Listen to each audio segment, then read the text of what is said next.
Power dynamics within relationships can be a fascinating study. These dynamics have historically correlated strongly with traditional gender roles. But as gender roles in society have become more flexible, as well as the romanticization of various romantic minorities within fiction, and the increased reliance on technology for every aspect of daily life, relationship power dynamics have taken on new aspects.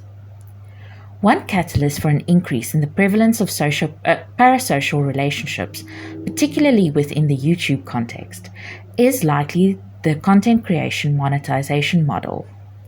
If one prices according to the philosophy that information should be available to everyone for free, the only viable monetization option becomes to sell access, that is to say, a creator's attention, whether positive towards a member of the in-group or negative towards a member on the outskirts or in the out-group.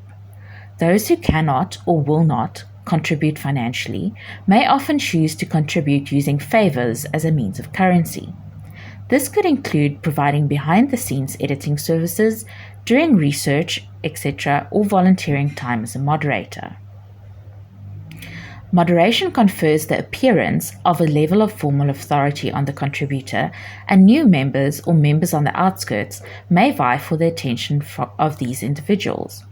Whether consciously or subconsciously, the approbation of the moderation team seems like a step closer to gaining the approbation of the content creator themselves.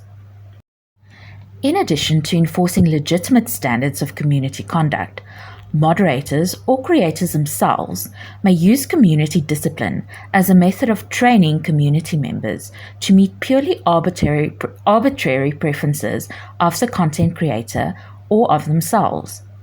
Methods may include public shaming or using moderation tools to control the narrative and/or to extort compliance.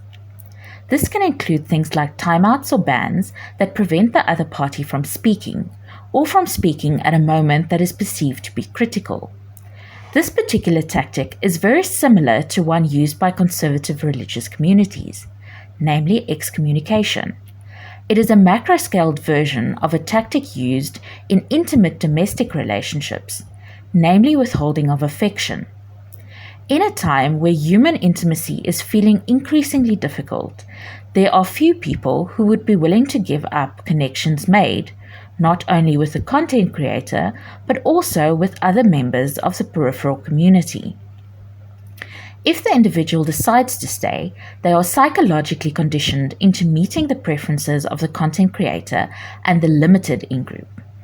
If the member decides to leave, that serves the purposes of the limited in-group as well, in that it stops the individual from going against their arbitrary preferences, that it serves as a deterrent for others, and that it may provide a convenient common enemy to unify members of the in-group.